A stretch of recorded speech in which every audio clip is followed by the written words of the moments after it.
कपड़े चुराने वाली चुड़ैल। हबलू नाम का लड़का अपने माता पिता के साथ रहता था। हबलू के दो छोटे छोटे भाई बहन थे और उसका परिवार बेहद ही गरीब था। माता पिता कपड़े धोने का काम करते थे, जिससे उनका गुजारा बड़ी ही मुश्किल से चलता था। कुछ दिनों से हबलू के माता पिता की तबीयत खराब होने की वजह से उसे ही नदी पर जाकर कपड़े धोने पड़ते थे। एक दिन की बात है, हबलू नदी के किनारे बैठकर कपड़े धो रहा था। ये जिंदगी भी कोई जिंदगी है, लोगों के कपड़े धोना। अगर कपड़े अच्छे से ना धुले तो लोग कितना सुनाते हैं और ऊपर से उल्टा पैसे भी नहीं देते। कपड़े धोने की वजह से नदी का पानी गंदा हो जाता है। उसी नदी में एक चुड़ैल रह रही होती है। जब वो नदी का पानी गंदा देखती है तो गुस्से से पागल हो जाती है।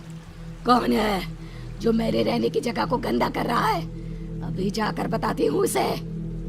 हबलू नदी में कपड़े धोकर उन्हें वहीं पेड़ से बंधी रस्सी पर सूखने के लिए डाल देता है और वहीं पेड़ के नीचे कपड़े सूखने तक उनका इंतजार करने लगता है। हबलू को पता ही नहीं चलता कि बैठे बैठे कब उसकी आंख लग गई और कुछ ही देर में चुड़ैल भी नदी से निकलकर आ जाती है। कौन है जिसने मेरे रहने की जगह को गंदा किया है? तभी चुड़ैल की नजर रस्सी पर सूख रहे कपड़ों पर पड़ती है।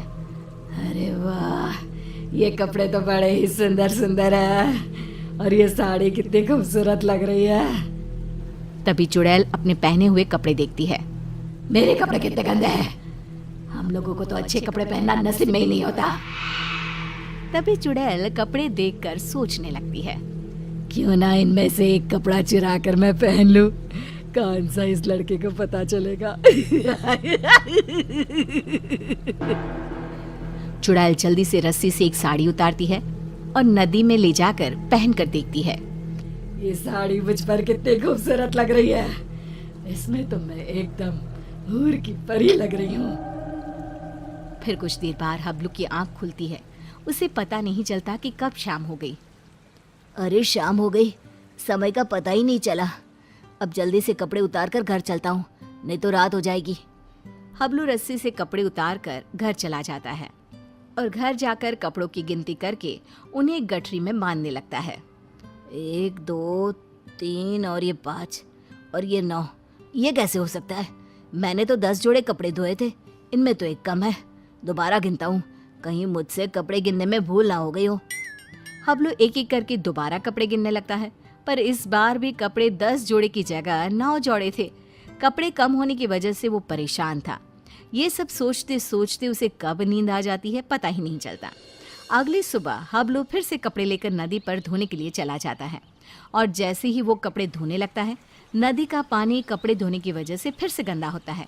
ये देखकर नदी में रह रही चुड़ैल आग बबूला हो जाती है। ये लोग मुझे चैन से रहने भी नहीं देते। आज फिर ये लड़का कपड़े धोकर मेरी रहने की जगह गंदा कर रहा है। आज मैं ऐसा सबक सिखाऊंगी कि ये कपड़े यहाँ धोना ही भूल जाएगा। हबलू के कपड़े धोने के बाद वो उन्हें पेड़ से बंधी रस्सी पर सूखने के लिए डाल देता है। जब तक ये कपड़े सूख रहे हैं, मैं यहीं पेड़ के नीचे कुछ देर आराम कर लेता हूँ। हबलू वहीं पेड़ के नीचे एक कपड़ा बिछाकर लेट जाता है। ठंडी ठंडी हवा चल रही थी तो लेटते ही उसे नींद आ जाती है और पता ही नहीं चलता कि कब उसकी आंख लग जाती है। कुछ देर बाद चुड़ैल भी नदी से निकलकर बाहर आ जाती है। आज मैं उसे छोड़ूंगी नहीं, मेरे रहने की जगह गंदी करके खुद चैन की नींद सो रहा है। आज तो मैं उसे मार ही डालूंगी। चुड़ैल हबलू को मारने के लिए आगे बढ़ती है तो रस्सी पर सूख रहे कपड़े देखकर रुक जाती है। अरे वाह, आज भी सुंदर सुंदर कपड़े सूख रहे हैं। चुड़ैल रस्सी से एक अच्छी सी साड़ी उतारती है, नदी में ले जाती है और पहनकर देखने लगती है। ये साड़ी तो मुझ पर कैसे भी ज्यादा सुंदर लग रही है। वो चुड़ैल साड़ी पहनकर नाचने लगती है। मेरा पिया घर आया ओ राम जी, मेरा पिया घर आया ओ राम जी। अब तो जब भी कपड़े धोकर सुखाया करेगा, मैं चुपके से जाकर उसके कपड़े चुरा लिया करूंगी और पहन लूंगी। उस लड़के को पता भी नहीं चलेगा कि उसके कपड़े कौन चुरा कर ले जाता है। और अगले दिन नदी का गंदा पानी देखकर चुड़ैल फिर से बाहर आती है और फिर से देखती है। ये लड़का आज भी कपड़े सुखाकर सो रहा है। इस तरह से चुड़ैल हर रोज चुपके से जाती, एक अच्छा सा कपड़ा उठाती, नदी में ले जाती, पहनकर देखती और खुश होती। जब हबलू सोकर उठता तो वो एक जोड़ी कपड़े गायब पाता। कपड़े चोरी होने की वजह से हबलू बहुत ज्यादा परेशान हो जाता है।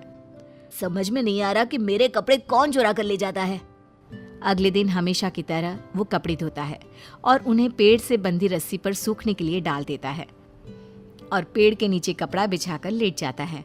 सोचने लगता है कि आखिर कौन है जो मेरे कपड़े चुरा रहा है और मुझे पता भी नहीं चलता। ये सब सोचते हुए हबलू को नींद आ जाती है। गंदा पानी देखकर चुड़ैल बाहर आती है और ध्यान से सभी कपड़ों को देखने लगती है। तभी उसे एक लाल रंग का सुंदर सा लहंगा पसंद आता है और वो उसे अपने ऊपर लगाकर देखने लगती है। ये लहंगा तो बहुत ही सुंदर है। इसे पहनकर तो मैं रानी लगूंगी, रानी। इस लहंगे को पहनकर अपनी चुड़ैल सहेलियों को जाकर दिखाऊंगी। जब वो मुझे इस लाल लहंगे में देखेंगी तो मुझसे जल बुझ जाएंगी। इससे पहले कि ये लड़का सोकर उठे, मुझे ये लहंगा चुराकर नदी में ले जाना चाहिए। फिर वो चुड़ैल वो लाल लहंगा उतारती है और तभी हबलू की आंख खुल जाती है। वो चुड़ैल को देखकर डर जाता है और फिर से वापस अपनी आंखें बंद कर लेता है। बाप रे, ये तो चुड़ैल है। अच्छा, तो यही हर रोज मेरे कपड़े चुरा कर ले जाती है और मुझे पता भी नहीं चलता। फिर वो जैसे ही लहंगा नदी में ले जाने लगती है, अरे ये लहंगा लेकर कहाँ जा रही है? ये लहंगा तो जमींदार की पत्नी का है। अगर मैंने उसे लहंगा नहीं लौटाया तो वो मुझे जमीन में जिंदा ही गड़वा देगा। नहीं, वो लहंगा मुझे चुड़ैल से वापस लेना ही होगा। पर कैसे, समझ में नहीं आ रहा। वो लहंगा मैं चुड़ैल से लूं तो कैसे लूं? हबलू बाकी के कपड़े उठाकर घर ले जाता है और रात को लेटा हुआ चुड़ैल से पीछा छुड़ाने की सोचता रहता है।